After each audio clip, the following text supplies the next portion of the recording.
పంచాయతీ పరిధిలో ఈరోజు సుమారుగా ఈ ఏరియాలో ఉన్న వాళ్ళందరికీ కూడా వాటర్ ఫెసిలిటీ లేక చాలా ఇబ్బందులు పడే పరిస్థితులు లాస్ట్ మేము ప్రతిపక్షంలో ఉండగా మాకు అందరికీ కూడా చెప్పడం జరిగింది. ఇక్కడ ఉన్న వాళ్ళందరికీ కూడా కనీసం పంచాయతీకి సంబంధించిన పైప్ లైన్లు కూడా లేవు.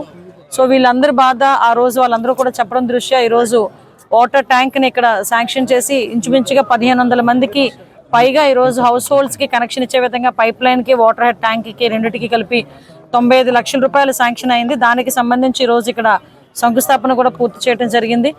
ఇమీడియట్గా ఇక్కడ కన్స్ట్రక్షన్ కూడా స్టార్ట్ చేసి పైప్ లైన్లు కూడా ఇచ్చి ప్రతి ఇంటింటికి కూడా కుళాయి కనెక్షన్ ఏదైతే గౌరవ చంద్రబాబు నాయుడు గారు ఎన్నికల మేనిఫెస్టోలో పెట్టారో దానికి అనుగుణంగా గౌరవ ఉప ముఖ్యమంత్రి గారు పవన్ కళ్యాణ్ గారు ఆదేశాల మేరకు ఈరోజు ఇక్కడ ఈ కార్యక్రమాన్ని చేపట్టుకోవడం జరిగింది.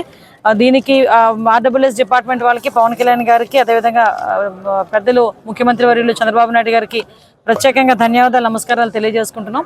అదేవిధంగా ఈరోజు పైక్రోపేటలో మేజర్గా ప్రాబ్లం, పైక్రోపేట టౌన్లో మేజర్గా ప్రాబ్లం డ్రైన్స్ ప్రాబ్లం చాలా ఎక్కువగా ఉంది.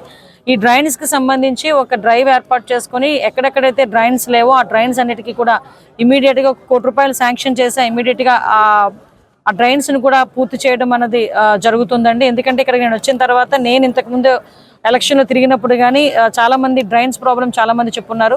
ఈరోజు ఇక్కడికి వస్తున్నప్పుడు కూడా ఈ రోడ్లో కూడా డ్రైన్స్ లేక చాలా ఇబ్బందులు పడే పరిస్థితి కనిపిస్తూ ఉంది. ఈ డ్రైన్స్ అన్నింటినీ కూడా ఇంచుమించుగా 1 కోటి రూపాయల పైన వీటన్నిటికీ కూడా ఎస్టిమేషన్ ఉంది. వీటన్నిటికీ కూడా ఇమీడియట్గా తీసుకొచ్చి ఆ డ్రైన్స్ను కూడా పూర్తి చేసే పరిస్థితి మేము తీసుకొస్తాం.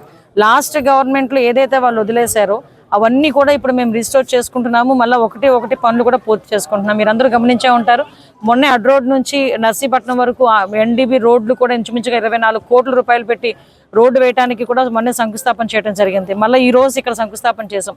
మళ్ళీ సత్యవరంలోని 60K కెపాసిటీ కలిగిన ఒక వాటర్ ట్యాంకును కూడా శంకుస్థాపన చేయబోతున్నాం. ఓవరాల్గా ఎవరికి కూడా నీటి ఇబ్బంది లేకుండా వచ్చే సమ్మర్కి ఎవరు కూడా నీటికి ఇబ్బంది పడకుండా ఉండేటట్టుగా ఒక కార్యాచరణలతో ముందుకెళ్తున్నాం.